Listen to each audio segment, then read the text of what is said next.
Let's all go to the movies. Let's all go to the movies. Let's all go to the movies and have ourselves some fun. Let's go. Good morning and happy weekend, Movie Mom. Well, happy weekend to you. Are you a dog lover? Yes. Everyone's cautious about this now. Yeah, I'm very skeptical, Movie Mom. First, we'll talk about the controversy, then we'll talk about the movie, okay? So the movie is A Dog's Purpose. It's based on the book by W. Bruce Cameron, a book that he wrote for his wife after her dog died, and he wanted to comfort her. And the idea of the book and the movie is that the same spirit continues, and as each dog dies, the spirit goes to a new dog, and the dog finds a new family and a new way to help people. It's extremely touching and sweet. Now, the controversy is that some leaked footage appeared to show one of the dogs making the movie being abused. I've put on my website the response from the producer. He said, look, I'm a vegetarian. My entire life is dogs. I am leaving 100% of my money to animal rescue. Was as horrified by the footage as everybody else, but here's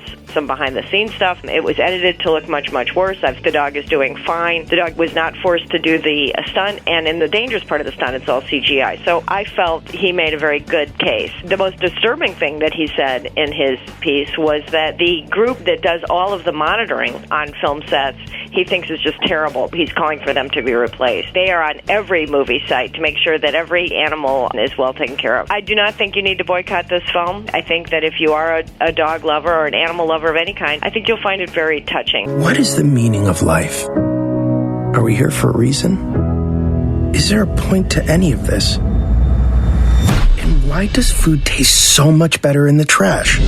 Now, it is rated PG. I'm going to say I think that's not right. There are a lot of dogs that die. There's also some really tough stuff. There's a father of one of the dog owners who's got alcohol abuse problems. There's a lot of tough stuff in the movie. So I would say maybe 10 or 11 and up. But if you are an animal lover, you're going to like this movie. So I really encourage you to read the entire statement from the producer, and I've got a summary and a link on my site at moviemom.com.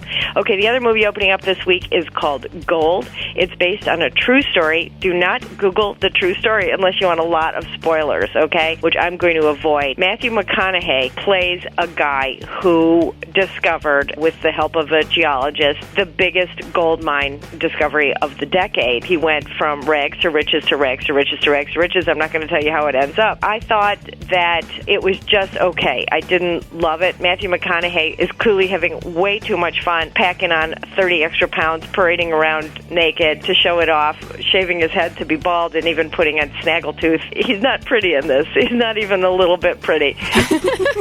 He clearly thinks that this character is more appealing than he really is. He's just awful to everybody. I like Bryce Dallas Howard, who plays the girlfriend, but I just thought it was so-so. Resident Evil, the final chapter, I gave up on Resident Evil like 2 chapters ago.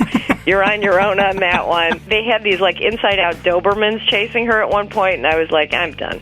They're also really loud, those movies, you know, and they're just boring. On DVD this week, we have got the terrible Inferno, the third in the series that started with the Da Vinci Code. Each one has gotten worse. The Light Between Oceans, where you can see Michael Fassbender and Alicia Vikander really falling in love with each other. A bittersweet story of love and loss. Next week, we've got The Space Between Us, which has been delayed 2 times. That's not a good sign. But in 2 weeks, I'm really looking forward to Lego Batman. Oh, totally. Oh, yes. Okay, me too. It looks adorable. I'm just in the mood for something adorable. Well, you're adorable, and you can catch this interview. You can catch this interview up at WJBQ.com, where we always have a link to MovieMom.com. Have a great weekend, Movie Mom. We'll catch up with you next week. Bye-bye. Bye. Let's all go to